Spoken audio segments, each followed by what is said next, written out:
Good morning, readers, and welcome to the last day of our friendship series. I hope you've enjoyed reading all of these books about friendship. I know I have. I wanted to just check in with you because last night you were supposed to write a few sentences about a time when you had a misunderstanding in a friendship. And I wanted to tell you about a time when I had a misunderstanding in one of my friendships. So, of course, we can be friends with people that we meet at school or people that we meet on our soccer team, but we can also have really close friendships and relationships with our parents or our siblings or our partners, right? And I want to tell you a story about my husband and I. So, imagine this, picture this. It's his 30th birthday. A very important birthday, mind you. And he's expecting something fabulous and wonderful, a giant party. And the night before his birthday, we decide to throw a fake party. Just kind of a little small gathering with 2 or 3 people. Because on his actual birthday, I had planned a surprise birthday party. Of course, he had no idea because it was a surprise.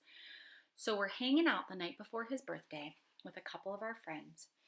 And he says, hey, you guys, why stop with dinner? Let's go dancing.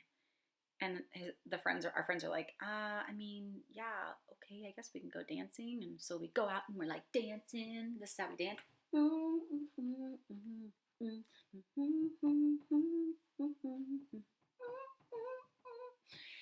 And then it's getting very late, very, very late. And our friends are like, okay, we gotta go home. And he's like, everybody is so terrible and mean, and it's my 30th birthday tomorrow, and no one cares. No one wants to celebrate with me, and I didn't even get a cake. And he's like complaining to me and to our friends, and he's making a big scene, and we're all like, what do we do? Because, in actuality, there's a giant party that's planned for the following day. And we are making a big deal of his birthday, but he doesn't know that. And so he just thinks that we're being these like terrible friends who don't really care about his party and don't care about his birthday. And so he goes to bed and he's so sad. And then he wakes up the next morning and he's still sad. And he's just doesn't understand why no one cares about his big birthday. And then that evening, he comes home from work and we all yell, surprise! And then he gets it, right? He's like, oh, oops, classic misunderstanding.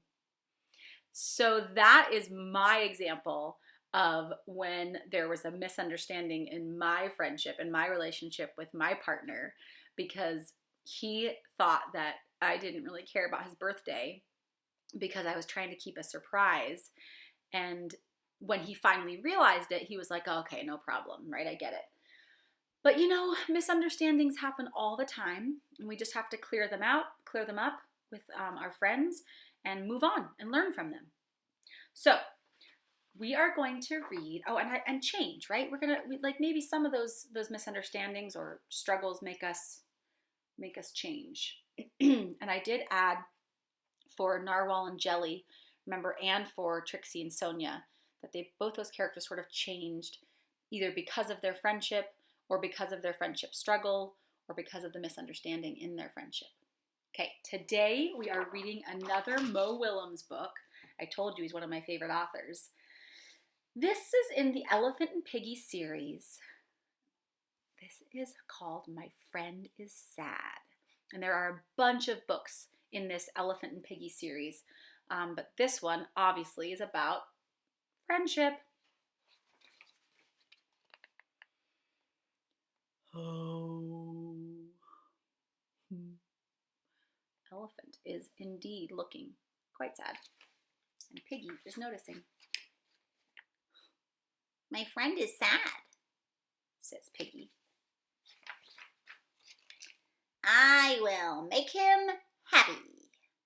Oh, look at that. What a good friend. She's like, I see a friend in trouble. I see a friend in need. I'm going to help. Yeehaw!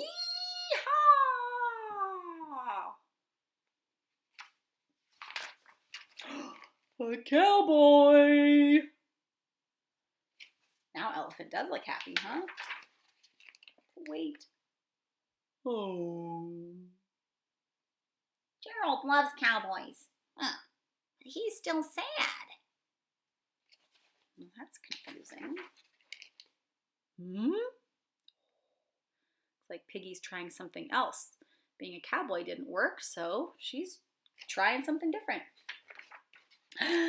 A clown! Well, that may have worked, huh? What do you think, readers? Oh. Clowns are funny, but he is still sad. What is going on here? What did Piggie dress up as, you guys? What is that? A robot!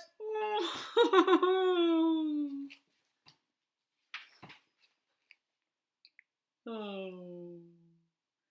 How can anyone be sad around a robot? How can anyone be sad around a robot? Robots are très cool. Gerald. Piggie! Huh. Piggie's not dressed up, not even doing anything. She's just, here she is, just showing up. I'm sorry. I wanted to make you happy, but you are still sad. I'm not sad now. I am happy. Wait a minute. You are happy?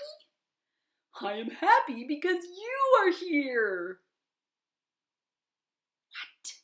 What? Wait a minute, you guys. What's going on here? But I was so sad, Piggie. So very sad. I saw a cowboy. But you love cowboys. I do. Yeah, I love cowboys. But you were not there to see him. Well, in fact, there was more. What's happening here, you guys? So, Piggie's like, why weren't you happy when you saw the cowboy? And Elephant's like, I mean, I love cowboys, but you weren't there to share in that happiness or to share in that experience. Well, that's interesting. So he kind of just wanted Piggie to be there. Then I saw a clown.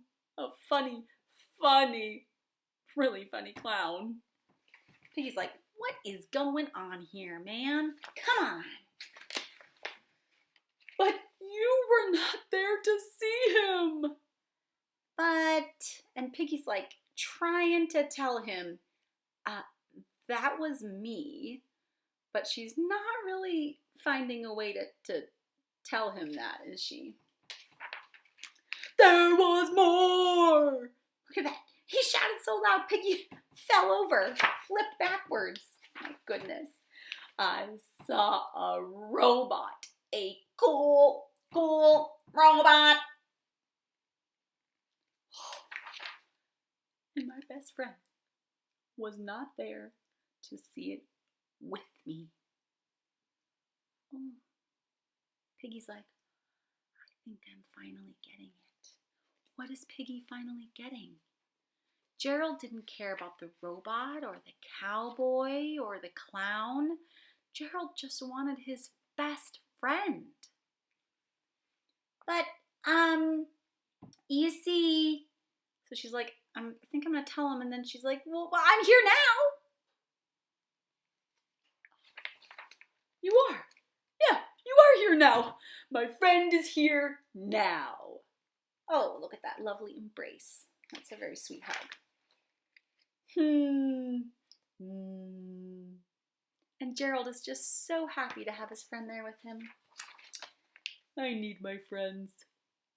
You need no glasses. Why does Piggie say he might need some glasses, like me? Because he's clearly having a little bit of a hard time seeing because, I mean, he didn't recognize that, like, the cowboy or the clown or the robot, Piggie, he couldn't tell that, like, that was Piggie, right? And so Piggie's kind of like, I mean, really? Really, dude? But what? Okay, you guys. One of the most amazing things that we learn from books are very, very important life lessons. Things that apply to our entire existence, not just things that apply in like one book that we read or even in 5 books that we read, but we learn big, big life lessons in books sometimes. What do you think the big lesson is about friendship in this book? Think about it just for a moment. I'm just going to give you some quiet think time. Because I think that the big life lesson in this book is that sometimes just showing up for your friend is enough. You don't have to bring bells and whistles. You don't have to bring ice cream and cake and lollipops. You don't have to have a pool party or take your friend to the roller skating rink or show them the next cool video game. You just have to show up and be there and spend time with your friends. And right now, it looks a little different from how it normally does. Because you probably can't say, hey, let's meet for a walk, or let's go to the playground, or I'll see you at school tomorrow, right? It's going to be a little different. So right now, showing up for a friend might mean making a phone call, or doing FaceTime, or getting on a Zoom call, or Skyping. It might just mean sending a quick text. Maybe it's writing a letter and then sending it in the mail. But I think that's a really important message that often our friends just want us to show up and be there and be ourselves. We don't need robots. We don't need clowns or cowboys. We just want our friends. So if you can think about that and spend the weekend just thinking about maybe lessons that you learn from books, I think you'll be really surprised at how often a book teaches us a new lesson. The other thing I was thinking is that a really good thing to do, and I'm thinking this wasn't necessarily a lesson from the book, but something that this book made me think of, is that it can be a good idea to ask your friend what they need. Instead of trying to guess what they might need, just ask them. Hey, would it be fun if I dressed up like a cowboy and rode around? Would it be cool if I did some juggling right now? Would it make you happy if I wrote you a letter? Would it make you happy if we played a video game together? Would it make you happy if I called you? How can I be a good friend to you? So those are some questions that you can ask your friends. You don't have to guess how to show up for them. So I want to just take one last look at our friendship web. And I think that we have seen evidence of really all of these things. We know that definitely Elephant and Piggie are really similar people who like similar things like cowboys and clowns and all of that. But they're also 2 friends who have a lot of trust for each other, right? They're similar and they really trust one another to show up for each other the way that they need them to show up and just to show up at all. Okay, readers, that is it for our friendship series, but come back this weekend and hear my daughter read some fun Easter books.